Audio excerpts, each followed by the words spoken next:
Quem é a pessoa mais manipuladora que você conhece? Talvez seja aquele colega que sempre dá um jeito de sair por cima. Ou então aquela pessoa que parece saber exatamente como te dobrar. Então, já parou para pensar na possibilidade dessa pessoa ser um psicopata?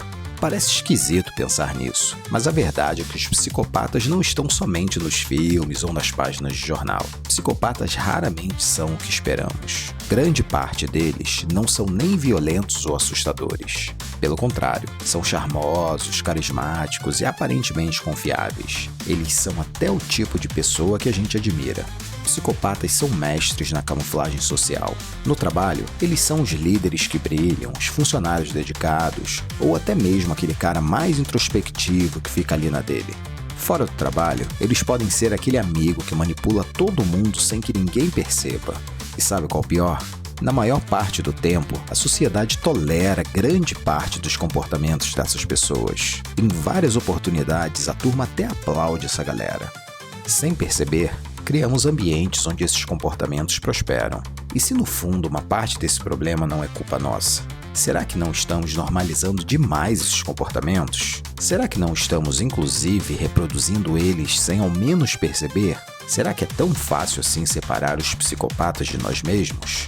Existem diversos psicopatas em nosso cotidiano, e vários traços dessas personalidades antissociais tendem a infectar sociedades inteiras. Tendemos a normalizar rapidamente vários comportamentos psicopáticos e tratá-los como algo comum dentro das nossas estruturas sociais. Muitas vezes, o que entendemos como carisma é, na verdade, apenas uma característica patológica que acabamos ignorando e até achando natural.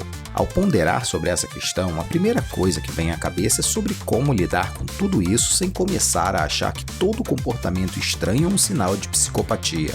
Bem, sobre isso é preciso ter calma. Nem todo mundo que pisa na bola ou que é um pouco egoísta está nesse espectro psicopático. O problema real começa quando essas atitudes deixam de ser exceções e passam a ser a regra, especialmente quando vêm acompanhadas de uma certa indiferença com os sentimentos dos outros. Outro ponto importante para pensar ainda nessa linha é sobre a nossa conivência com tudo isso. Será que não estamos de algum jeito alimentando esse ciclo? Quanto mais a gente valoriza resultados a qualquer custo, quanto mais aplaudimos pessoas que passam por cima dos outros sem nenhum escrúpulo, mais fortalecemos esses comportamentos. E se pararmos para refletir honestamente, quanto mais aceitamos tudo isso, mais acabamos nos afundando dentro dessa lógica. Talvez estejamos, sem perceber, fazendo parte desse sistema de incentivos altamente corrompidos.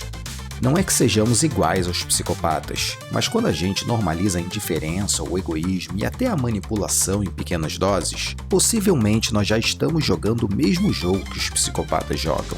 É fácil apontar o dedo e dizer que o problema está lá fora, nos líderes, nas corporações e nas estruturas. Difícil mesmo é aceitar que a linha que separa os psicopatas de nós mesmos talvez não esteja mais tão clara assim.